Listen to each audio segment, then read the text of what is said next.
Okay, so on this question, we have a bunch of stuff at the top. You can read it if you're interested. It's just basically telling you different jobs that people might do for such a thing. But I'm going to jump down. Here's the actual question. So you don't really need to read all this. Here's the actual question down here. I get these questions off the internet there. That's why it has all that stuff. Professors from around the world contribute these questions, and I just grab ones that look good. So anyway, sometimes there's extra verbiage, and often I cut it out, but I just didn't get to it. So anyway, here we go. Here's the actual question down here. A political scientist wishes to poll likely voters to determine if the head-to-head criterion will be violated in a plurality election with 4 candidates. Okay, so the head-to-head criterion will be violated. Now, what does that mean, the head-to-head? We'll get to that. Let's go through the first one. Who is the winner of this election using plurality? Now, I don't know if you remember, but plurality is like what we do in the United States. It's whoever gets the most first place, right? That's how we determine president and Congress people, right? Just whoever, we don't even care about your second choice, third choice, fourth, we don't even ask, right? When you go to vote, they never ask you your second choice, third choice, etc. They just say, who do you like best? And right. So in other words, that's plurality. So plurality is the simplest method. It's what we use in the United States for president and other things. And in other words, I'm just totally ignoring all this. I don't care. All I'm looking at is first choice. So who wins? Well, I don't know. Let me see. So how many first places does A get? It's like 8 and 11. So that'd be 19. Yeah. Feel free to use calculators and everything. 19. How many does B get? First place? Those 7 right there. How many does C get? Just those 8, I guess. And how many does D get? The 15 right there. So who wins? Who gets the most first place? A is the winner.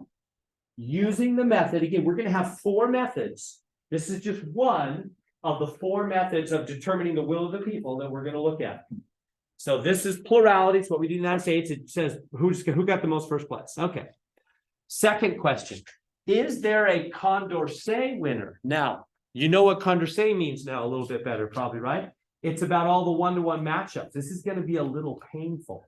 I'm going to have to go through all these. And this time we have 4 candidates. So bear with me. I'll try to do it somewhat quickly, but it's not simple. So here we go.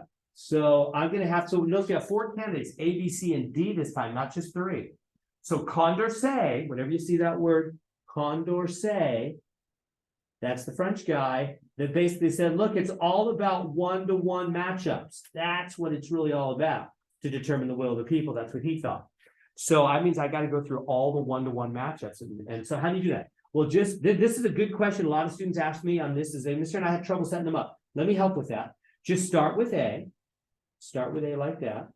And I start with A and go A, B, A, C, A, D. Good so far. So just start with A and run all the way to the A's got to play against B. It's like a tennis match. So A gets B, A versus C, A versus D. Okay. And now we're done with A. And then I'll start with B. Now I don't need to go back to A, do I? Because that's already up here. A and B are already playing up there. Does that make sense? So you don't need to go back. You just need to go forward. So it'll be BC. Whoops, that's not a very good C. BC. B. Sorry, my pin's lagging. BD. Is that good so far? So I did all the ones starting with A, B, A, C, A, D. Then I start with B, B, C, B, D. Don't need to go backwards because those are already accounted for. And then now that's all the A's, all the B's. Last one, start with C. Again, I don't need to go back. I don't need to do CA or CB. Here's CA, here's CB. They're already accounted for. See what I'm talking about? You don't need to go backwards in the alphabet. Just go forwards. You've already accounted for those matchups, right? So I don't need to do CA or CB. All I need to do is CD, and I'm done. That's all. No, I got to count all those still. I mean, I'm done, but I'm done lining them up, right? That's all the matchups on that. Is that making sense how I used a system there to make sure I didn't miss any? Just start with A, B, C, D, then start with B, C, D, start with C, D. Just always going forward in the alphabet. You don't ever need to go backwards because you've already counted those. Okay, now for each of these, this is where it gets tedious. I've got to go through and count all the votes in each of those one-to-one matchups and find out who wins them all. This is not quick. This is one of the slowest, probably the slowest of all the methods. Okay, so here we go. I'm going to start with the A-B matchup, which means what? I'm going to get rid of C and D. We're pretending that, that C and D sort of dropped out of the election, right? That's what we're doing when we do one-to-one matchup. We're just looking at A and B right now. And we're just saying, hey, if it was just between A and B, what do you people prefer? You know, we're asking this crowd who voted up there, what's the will of the people between A and B? Just between A and B, it was just A and B and C and D dropped out of the election. Who would you guys prefer? Well, I don't know. Let's see. These 8 would prefer A. These 8 would prefer A as well. These 15, so we got 8 and 8, 8 and 8. And then 15 would prefer the B. These 11 would prefer A. Oh, that's enough. A's got it, right? With those 11, I think, and these last 7 would prefer B. So that's got to be an A victory. I don't need to do all that adding. I can tell it's A won that. I feel free to use calculus if you want to. That's just the first of 6. So A won that. If it's just between A and B, the people would prefer A, wouldn't they? Now, I got to do the next one. Sorry, I feel like apologizing for the Condorcet. It wasn't my idea, it was Condorcet's. But it is a bit painful. Whoops, let me check. I erased too much, so I get back up there. All right, so next I'm going to do A versus C. So again, I'm dropping what? B and D out of the election. So get rid of B and D everywhere. I said it's a little bit challenging. Okay, just A and C. And these 8 people like A, so 8 over here. These 8 people like C. They're tied so far. These 15 people like C, don't they? Better than A. These 11 people like A. This is a close one. And then the 7 will determine. These 7 like C. I think C got it. Yep. So in that matchup, C won. And if it comes down to A and C, C is the preference. Question? What if 2 of the They tie? Yeah, what if they tie? Yeah, if they tie, we'll just say it's a tie. Nobody wins that one. Yeah, we'll see if that happens. Yeah, it's just no winner there. Okay, so next one. Let's do A versus D. So I'm dropping out B and C, B and C, B and C, B and C, B and C. Just A versus D. These 8 like A. These 8 like A again. It's another victory for A there. These 15 though like D. These 11 like A. Oh, I think that's enough. A's got it. So A won that one. Okay. So let's go on to B. There's nothing to do but just keep going. From there. So let's keep going to the next one. So next I'm going to do B versus C. So I'm going to drop out what? A and D? A and D, A and D, A and D, A and D, A and D. It's just B versus C. So these 8, who do they prefer? C.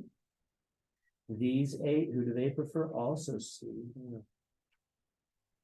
These 15, who do they prefer? B. It's close. These 11, who do they prefer? C. I think C's got it. Yeah, that's enough. C's got the victory there. So C. All right, 2 more. So now I'm going to say, okay, now it's B versus D. So I'm going to drop out what? A and C. So drop out A and C. Okay, so these 8 between B and D, who do they prefer? They prefer D. So 8 for D. These 8, who do they prefer between B and D? They prefer B. These 15, who do they prefer? They prefer D. These 11, who do they prefer? B. So pretty close. These 7, who do they prefer? B. I think B got it, right? 18 and 20, yeah, 20 something, 26. It looks, yeah, B's higher. So B got that victory. 1 more. C and D. And then we will have done all the one-to-one matchups for 4 candidates. I promise we won't do any more than 4 candidates in a one-to-one matchup. So C and D. So I'm going to drop out A and B, A and B, A and B. Suppose A and B have dropped out of the election. It's just down to C and D. These 8, who do they prefer? D. These 8, who do they prefer? C. These 15, who do they prefer? D. These 11, who do they prefer? C. Getting close here. These 7, who do they prefer? D. Okay, D got it. So D win. Okay, so now the question is, did anybody win all their matches?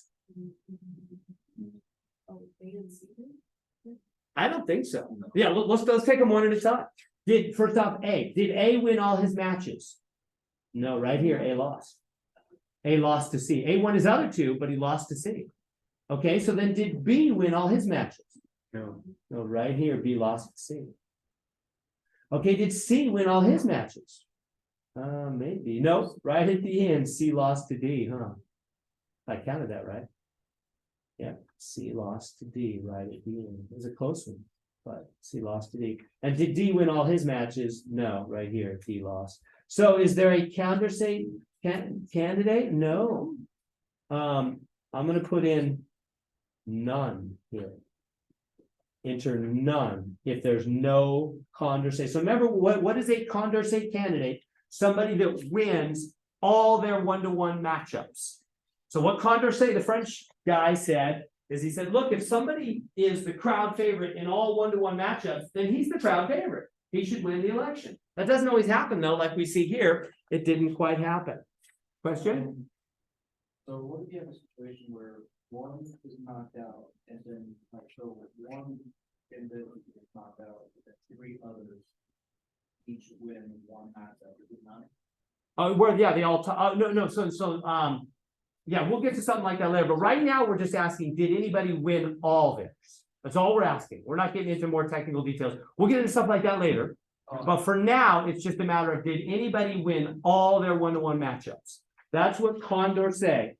So, and so let me write a note here, because no one, no, that's not, because no one won all their one-to-ones. Nobody won all their one-to-one matchups. Everybody lost at least one of them, so there's no Condorcet candidate. Now, was the head-to-head fairness criterion violated? Now, what we're going to get into, this is our first glimpse of it.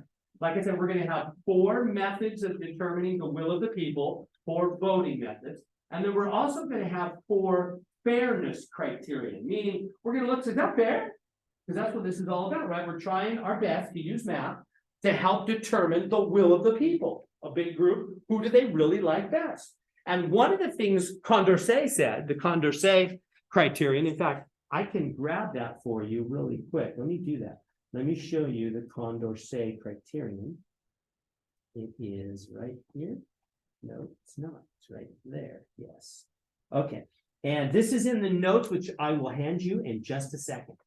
But here are the 4 fairness criteria. You'll have these with you during the exam. No need to memorize these. Just get used to them. And again, you'll have them in just a second. Condorcet, there's Condorcet we're talking about. We'll get to these other ones in a little bit. Condorcet, if there's a candidate or alternative, same thing, that wins in a one-to-one comparison between it and any other, meaning it wins all its one-to-ones, then that candidate should be the winner. Makes sense, doesn't it? If somebody, Condorcet, the French guy, said, look, if somebody beats everybody, if he wins all his one-to-ones, he should win that election. You better let him, whatever method you're using, you better let that person win the election. If they won all their one-to-ones, they're really the crowd favorite. If you don't do that, you're not being fair. That's what Condorcet said. Your method's not fair. If you have somebody that wins all his one-to-ones, he better win the election. If you're doing some hokey method that doesn't give him the victory, that's not fair. That's what Condorcet said. And that makes sense, doesn't it? So, but in our case, nobody won all their one-to-ones. So Condorcet has nothing to say. You rhyme me there, right? Because Condorcet said if somebody wins all their one-to-ones, they should win the election. Well, in our case, nobody won all their one-to-ones. So is the fairness criterion violated? No, not in this case. The head-to-head fairness criterion does not apply. Oh yeah, I'm sorry. That's the answer. It does not apply. The head-to-head fairness criterion does not apply. Why do I say that? Why does it not apply? Let me make sure first off that I have that right. It's because nobody won all their one-to-ones. It would only apply if somebody won all their one-to-ones. Yeah, that's exactly right. Does that make sense? In other words, if I said this, if I said, hey, if anybody has already taken 3 semesters of calculus, they should ace this class easy. But does that apply? Has anybody taken all 3 semesters of calculus in here? I'd be surprised if you haven't. So somebody would say, Mr. Herring, your words don't apply because nobody's done that. That's kind of like what we're talking about here, right?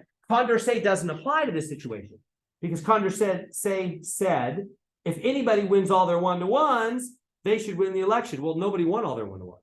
So it doesn't even apply. We're not going to actually say no. We're going to say it doesn't even apply. The head-to-head fairness idea isn't even an issue here because nobody won all their one-to-ones. So we don't even need to think about if that person won the election. There's not even such a person in this problem. And so there we go. I was a long one.